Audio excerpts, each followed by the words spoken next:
One thing I wanted to mention is the score to the movie. I thought it was really good. In a lot of ways, it's pretty much just kind of a standard, Hollywood horror score through most of it. But somewhere around halfway in, there's this piece that comes in with this kind of a choir sound. Well, it's this lady singing. It sounds almost Arabian in some ways. It's kind of a high-pitched singing. That particular piece is used more and more and more all the way up to the end in greater frequency. And it's just a very, very kind of beautiful and very haunting kind of piece. And I thought it added a great deal to the atmosphere, especially to the ending. By the time you get to the ending, I mean, it becomes kind of very, very touching and painful and poignant. The title is Host of Seraphim, which is pretty interesting considering that, one of the interpretations for the source of the mist is possibly supernatural in origin, or, being sent by God. For those of you that don't know, the seraphim are considered the highest order of angels that supposedly surround the throne of God. So obviously, if you're hearing this music that's called Host of Seraphim, then perhaps this is the apocalypse and God really is coming to earth. So I thought that was a pretty cool little touch.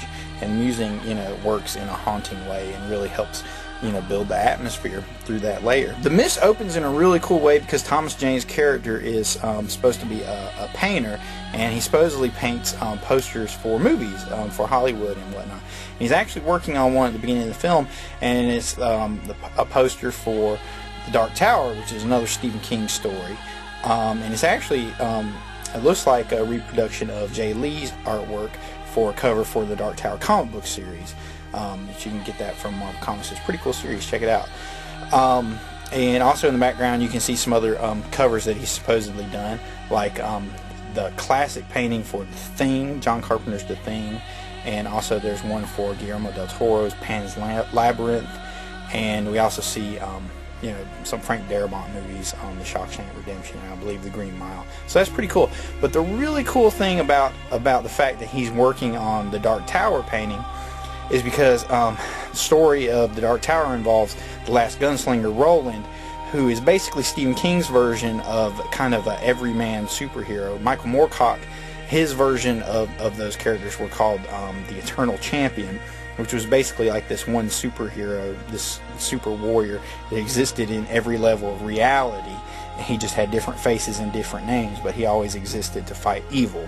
Okay, and in Stephen King's universe with the Dark Tower, you have the Gunslinger, who is basically that eternal champion, is one manifestation of it, and he's seeking the Dark Tower, which is this ultimate source of evil.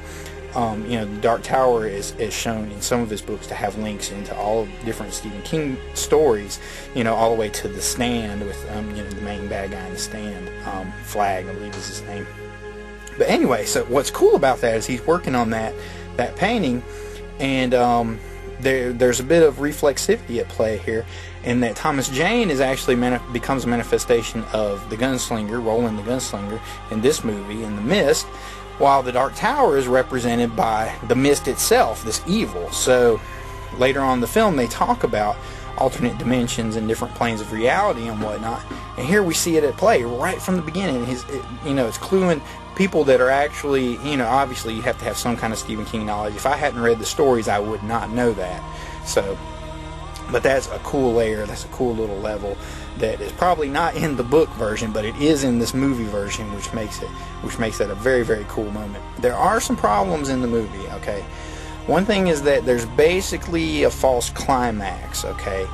I'm going to throw up a spoiler warning for anybody that hasn't seen it. Go ahead and mute until we get finished with this, but for those of you that have, we'll go ahead and talk about it. Okay, the movie really should end when Thomas Jane and the lady and the old couple and his kid escape into the mist, and they're lost in the mist. It should be roll credits. From what I understand, that's how the original story ends by Stephen King. Okay, but obviously we know that it doesn't. Okay, so that means everything that just came before with their escape from the religious zealots and all those various monsters, that becomes a false climax instead of the actual climax of the movie. And we have another one where he has to make this decision. Is he gonna, what are they gonna do? And they decide, that he should shoot each one of them. They'd rather die, quickly than get gnawed, possibly get gnawed on slowly by a giant, mantis monster. So he shoots his son, he shoots the lady, he shoots the old couple, And as soon as he gets done doing that and he's screaming about it, you know, the clouds part and here comes the military in to save the day.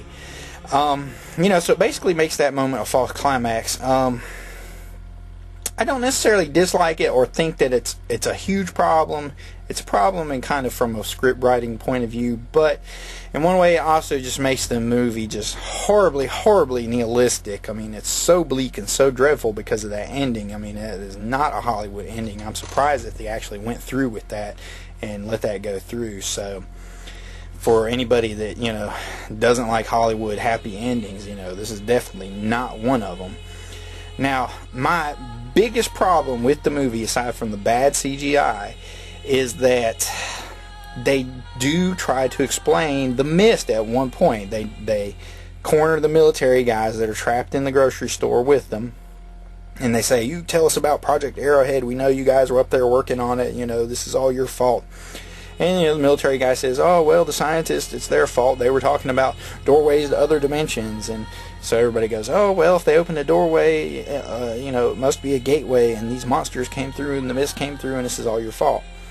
So I don't like that. I don't like that because it goes ahead and it pins it down. It gives it kind of a scientific explanation, and it rips it away from that realm of up to that very moment in the movie you could interpret it in any way you wanted to. You know, so you go about an hour and a half where you're open to interpret this any way you want to.